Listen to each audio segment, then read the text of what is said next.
Hi everybody, Cheryl and Lady coming to you from the Ladies Garden and Home, and it's almost August, like almost. So I thought it would be a great time for a garden tour, so I hope you join us.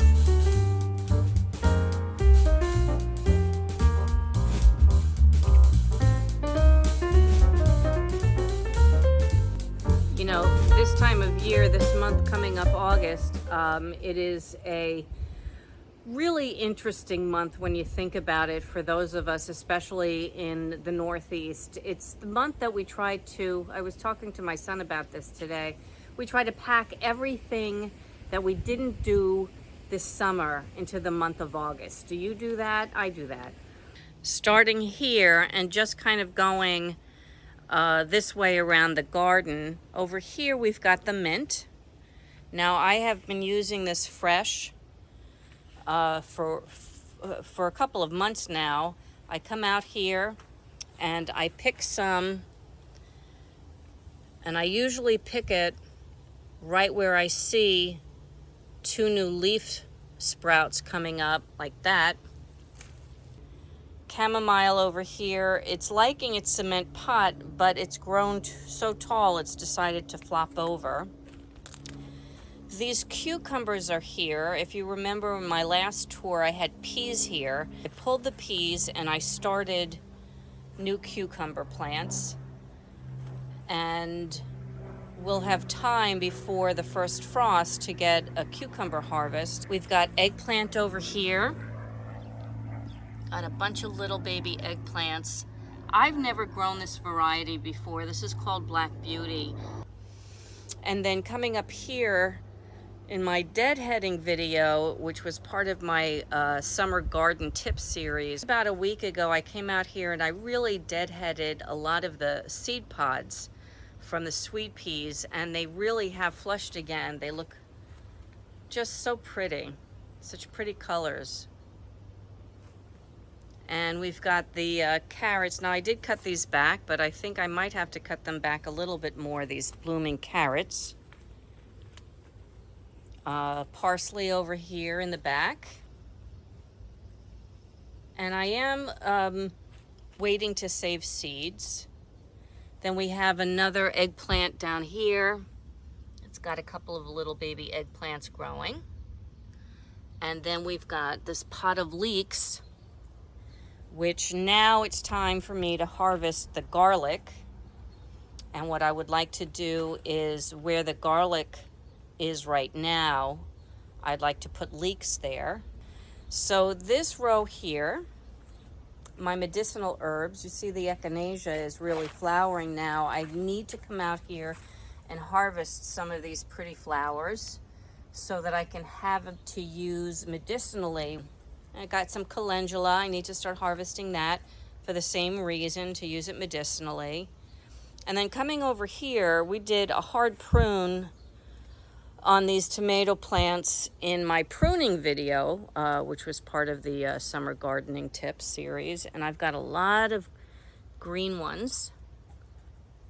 And I have started harvesting the green ones. I was planning to fry them up, but something came up and I ended up just not using them, and then they came to color. So, I mean, that's one good thing. You can pick some green tomatoes and they can ripen up on your shelf. You see the celery. It's another thing that I need to really harvest. And fennel. I harvested some of the fronds, the fennel fronds, and I'm drying them right now. I'm going to use them the same way I use dill.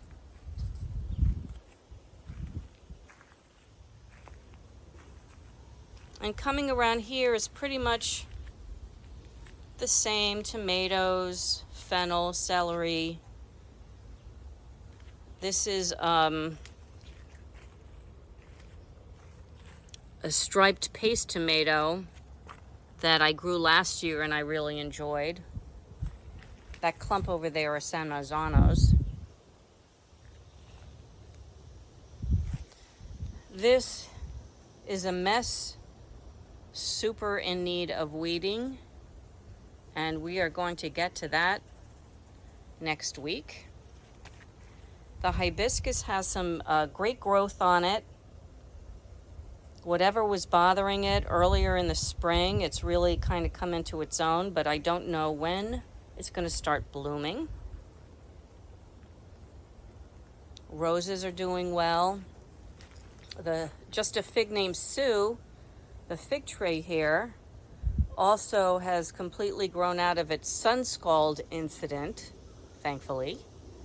And now it's got a ton of new growth on it, and it's looking so healthy and beautiful. These pansies that I have,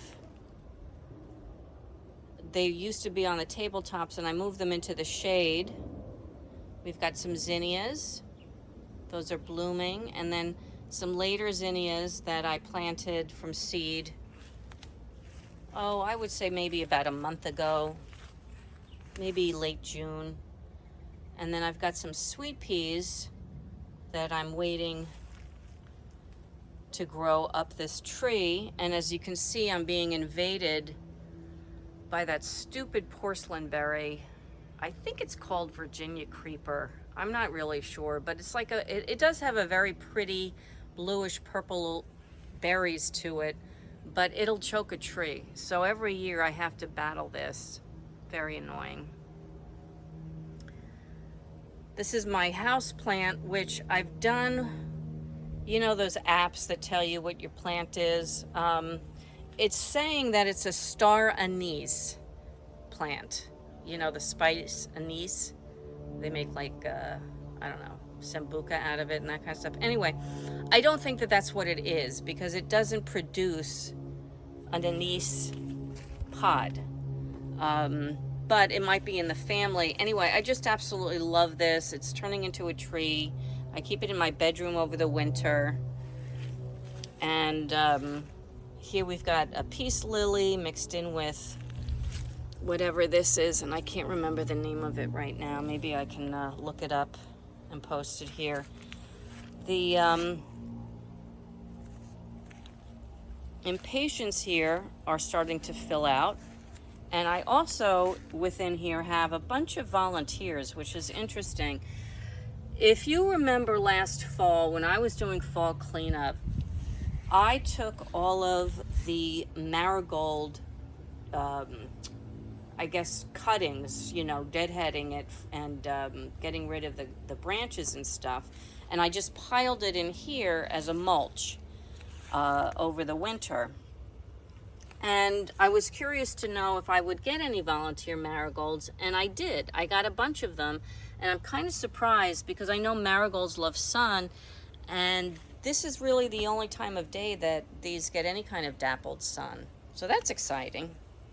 Also last year, I had this variety of some kind of impatient, and anyway, it reseeded itself and came back, so I think that's going to be pretty when it blooms. And the baskets, the coleus has really gone to town in the baskets. I was glad, because these coleus were propagated from little cuttings that I had overwintered in the house. But the lobelia really took a beating in the heat, and I deadheaded them, and I'm hoping I'll get a second flush later this summer. Coming around this side, the lilacs are looking not too happy. I think I need to fertilize them. There is new growth on them, but you see how the leaves are curling a little bit. I don't know what's causing that. I'm just going to try to give them a little bit of TLC. And then the butterfly bush has started to bloom. So pretty. Can't wait for the butterflies to come. And then this bed here, this nasturtium had been eaten down. All of the leaves almost were completely taken off by a rabbit. And it's starting to form new leaves. That's all new growth, so that's good. And the same thing with the carrots. The rabbits were loving eating the carrot tops. They still do, but now that the carrots are a little bit bigger, more mature, they're bouncing back and it's not bothering them as much. These peppers, I told you I had a big problem with aphids in my house when I was doing my seedlings this winter into spring. And they're really still a little, well, very stunted. Look at this one, very stunted. All started the same day. Different varieties, but it really shouldn't be that big of a difference between something like this and this. So they're flowering. They're not dying. I'll just leave them, but I really am curious to know why these are so stunted compared to these in this bed. And as you can see, I've got some great fruiting going on. They're literally almost 3 times, I would say, as big as the ones in that other bed. And the only differential, because these guys suffered through aphids too, that I can think is that they just like this spot better. This is south facing.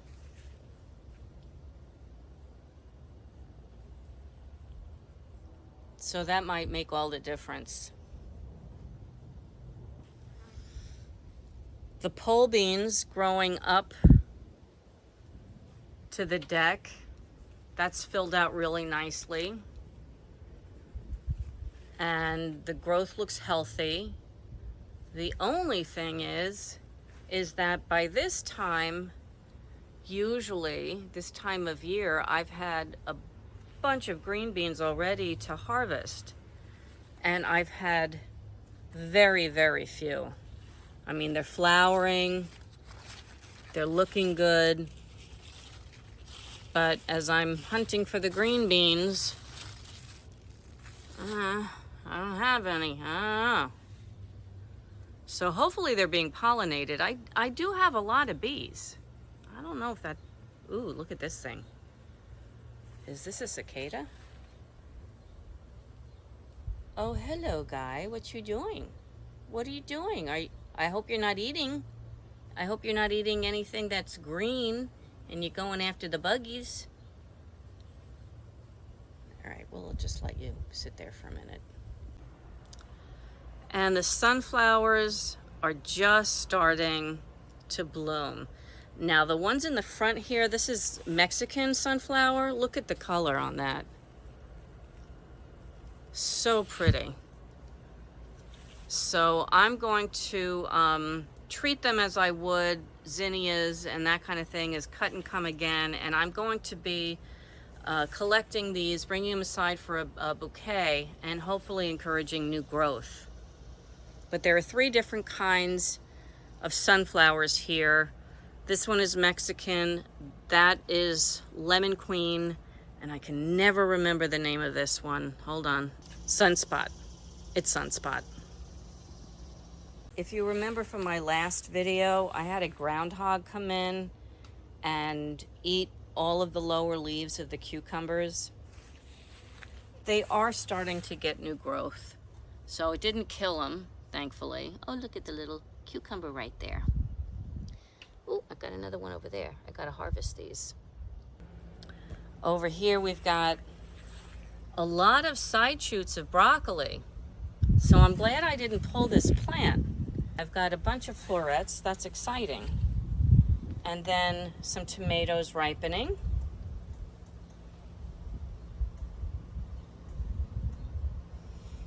I talked about this borage before. I'm not really happy with the way it's looking.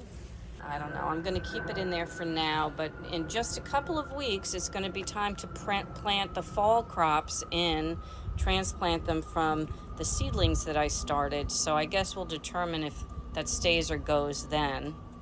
The calendula, now that I spent some time deadheading it, really looks nice. I am going to come out here and harvest them for some medicinal herbs, like I said before. Got another sunflower coming up over here. I think I planted a mammoth there. I'm not sure. It could be a lemon queen, but we'll see when it blooms. And then these tomato plants over here, especially these two, aren't looking too good. I mean, it's got some fruit on it that's split. I think what happened here was I did water them pretty thoroughly, and then that night we had a deluge.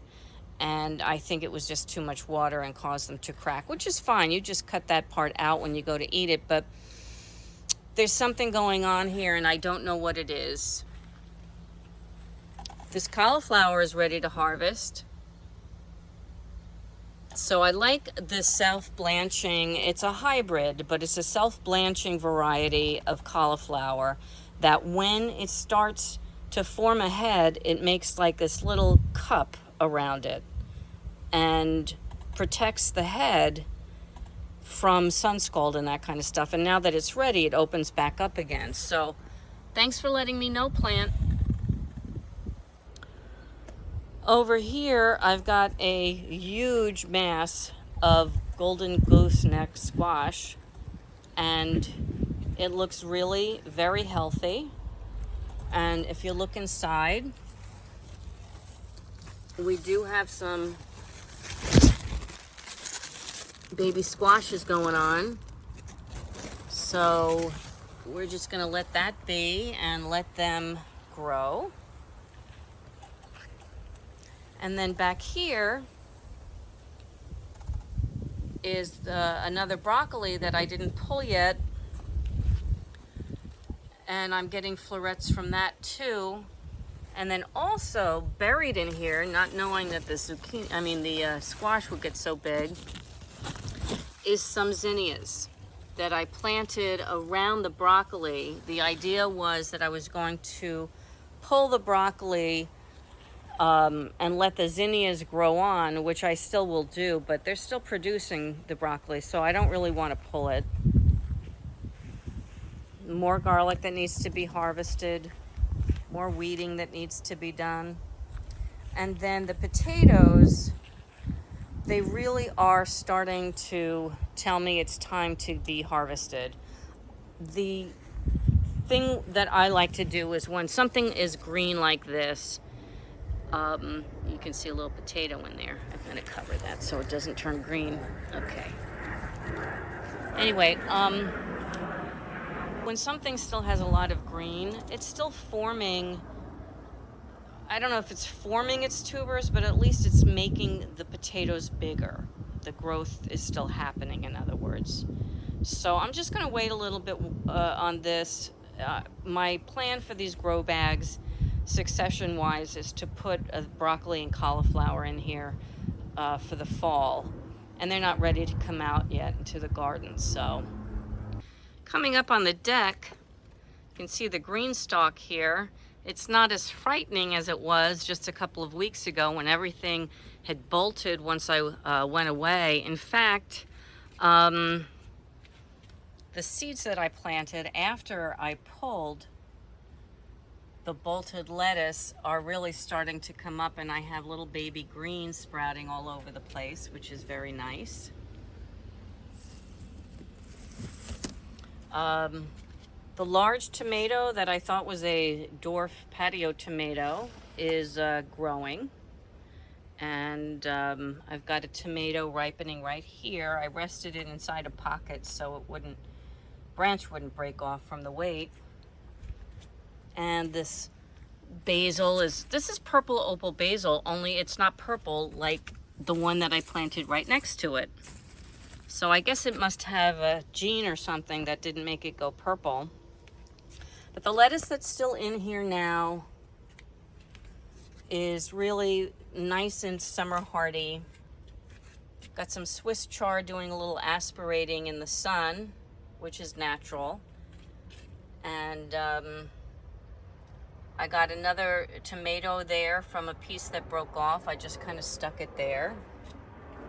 And the same thing over here. I stuck a tomato. Actually, I think that was a volunteer. I'm not sure how that got there. But Since it's on the top, instead of letting it grow vertically like I did the other one in this pocket, I'm trying to train it to kind of fall like this. And as always, the sage is beautiful.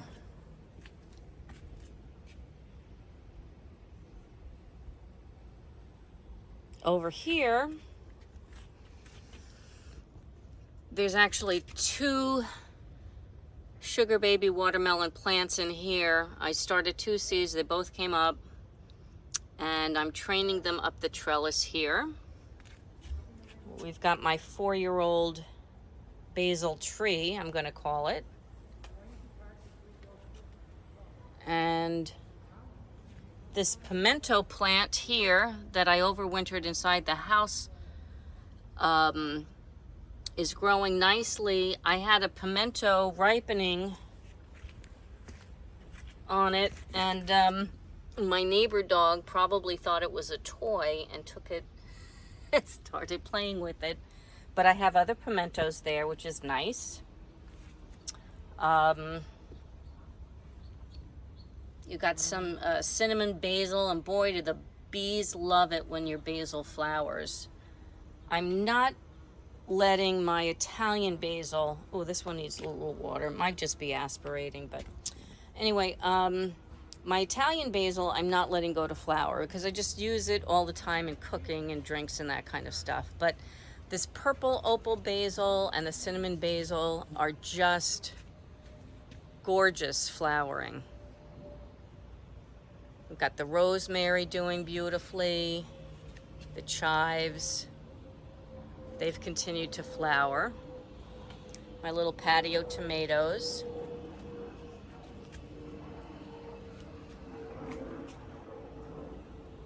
More basil. Another plant that I thought was a patio dwarf tomato, and it is not, but it's doing well. The dill is starting to seed up, and I'm going to collect those seeds shortly. I harvested the coriander that was here next to the parsley, and I did plant some seeds. When it's cool enough, I believe that they will germinate on their own. Just sitting there in the ground for now. Need to weed these out, but this is the catnip and the oregano. I've been picking the oregano almost every day. And then behind the greenhouse, which I still haven't taken down because it's been very handy, but if you can see behind here, I have some catnip and thyme that I really need to, like, I don't know, give a little TLC to.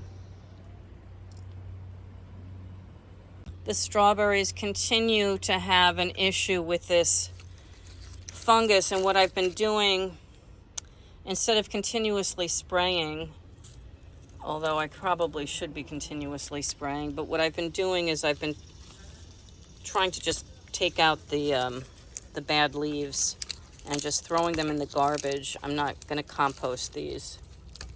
But it's some sort of rusty type of fungus, I think, or black spot, I'm not sure. But I think also taking the leaves out is encouraging new growth, so at least the plant is continuing to grow.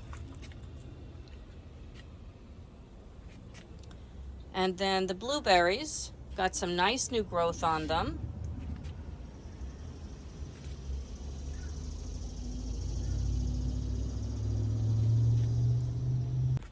Archie the artichoke over here, who's my single seed challenge for 2023, went through some odd leaf curl. I ended up cutting off those larger leaves and just letting the middle grow on, and it's looking a lot better now, so let's hope that that continues. And then ginger, which I just planted this weekend, are going to be in those pots. And in these pots, I pulled the zucchini and squash that were in here. I'm waiting to go into the grow bags for the potatoes are now. Because something came through and killed them all. I don't know what happened, but they were looking very sickly and dying, and I just pulled them to start something new. So that's kind of I don't know. That's kind of what I'm trying to do now, instead of like letting something go to its last breath, just starting something new. So I'm putting watermelon radishes in here, and I put cherry bell radishes in here. And this is, oh, I can't remember the name of it. I did look it up. It's just a pretty flowering house plant type thing. I wanted to thank you for joining us today for our garden tour. I hope you subscribe, because I'm going to be coming out with some more videos in our summer garden tips series. If you like this video, please give it a like. And from the Ladies Garden and Home, enjoy your gardening journey. Bye! Say goodbye, lady.